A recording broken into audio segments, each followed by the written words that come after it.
Saya Indah Sabrina dari kelas Jurnalistik 4B. Di sini saya akan membahas dan menjelaskan mengenai 3 teori komunikasi beserta contoh hasil penelitian. 3 teori komunikasi yang akan saya bahas yaitu teori grouping, teori interaksi simbolik, dan teori strukturasi. Dimulai dengan apa sih yang dimaksud dengan teori grouping, teori interaksi simbolik, dan teori strukturasi itu? Oleh karena itu, saya akan menjelaskan terlebih dahulu mengenai teori komunikasi tersebut. Dimulai dengan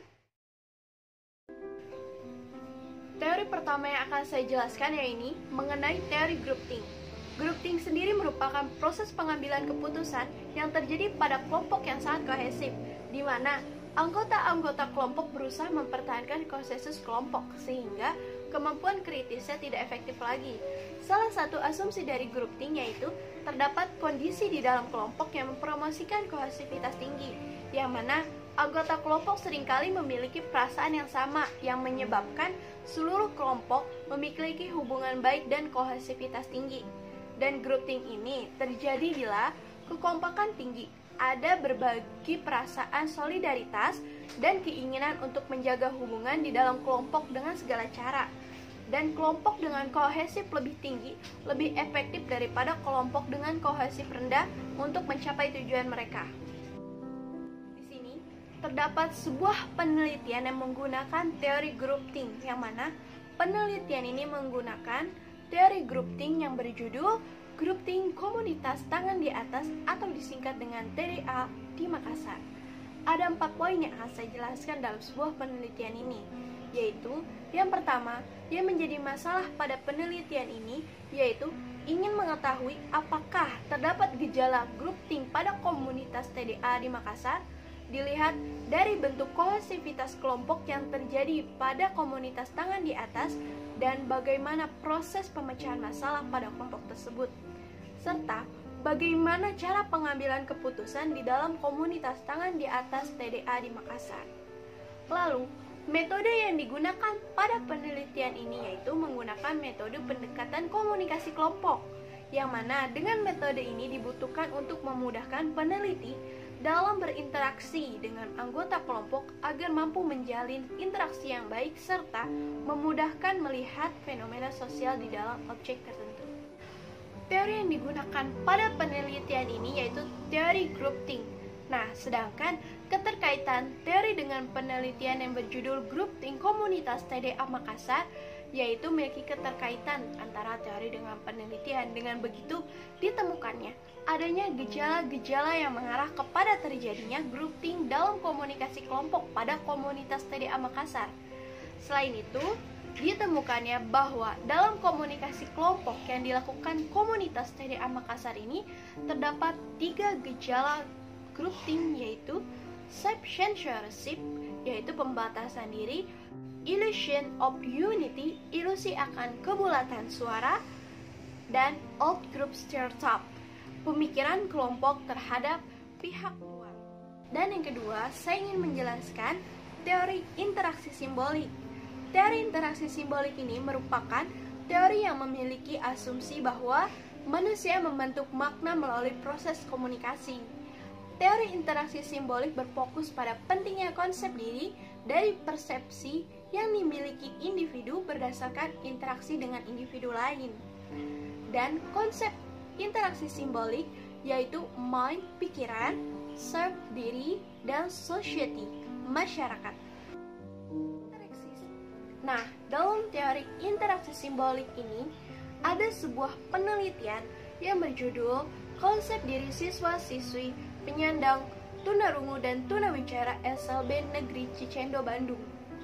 Penelitian ini bertujuan untuk mengetahui kecenderungan positif atau negatif dari konsep diri yang dilakukan kepada siswa-siswi penyandang tunarungu dan tunawicara SLB Negeri Cicendo, Bandung. Dan metode yang digunakan pada penelitian ini yaitu menggunakan metode kualitatif deskriptif. Teori yang digunakan tentunya teori interaksi simbolik.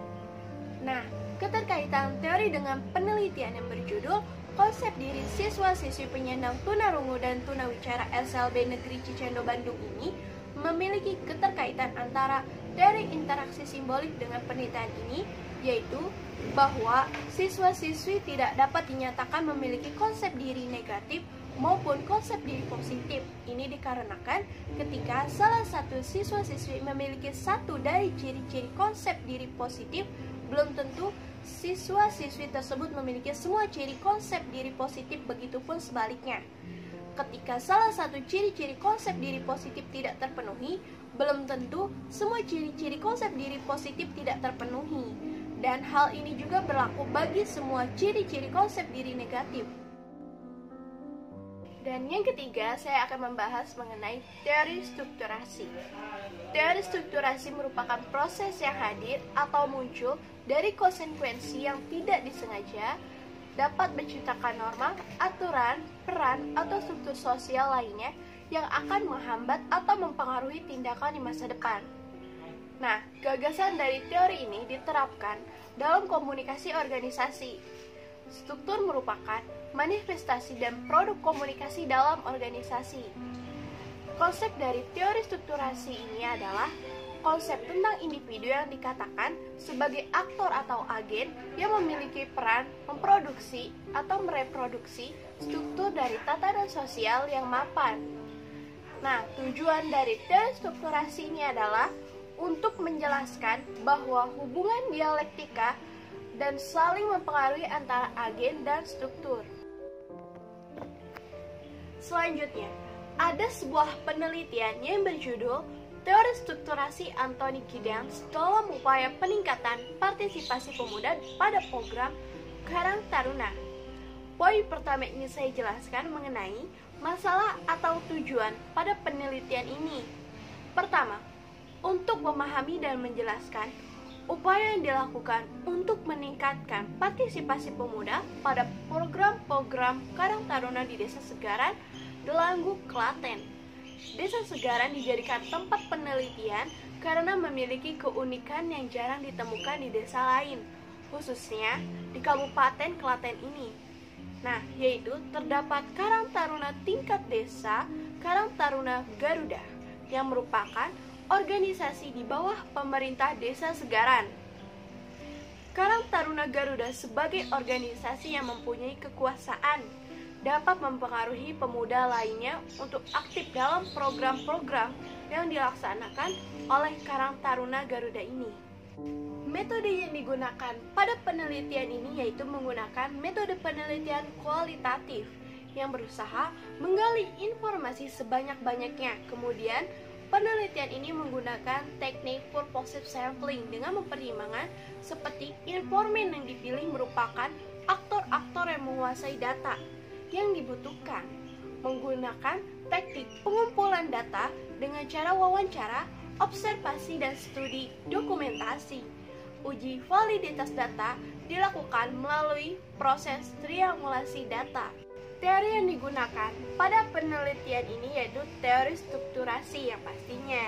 Dan keterkaitan teori strukturasi dengan penelitian yang berjudul Strukturasi Anthony Giddens dalam upaya peningkatan partisipasi pemuda dalam program Karang Taruna memiliki keterkaitan sehingga diketahui yaitu adanya upaya peningkatan partisipasi pemuda di Desa Segaran yang dilakukan secara terus-menerus oleh kepala desa dan anggota Karang Taruna tingkat desa kepada seluruh pemuda Desa Segaran merupakan strukturasi.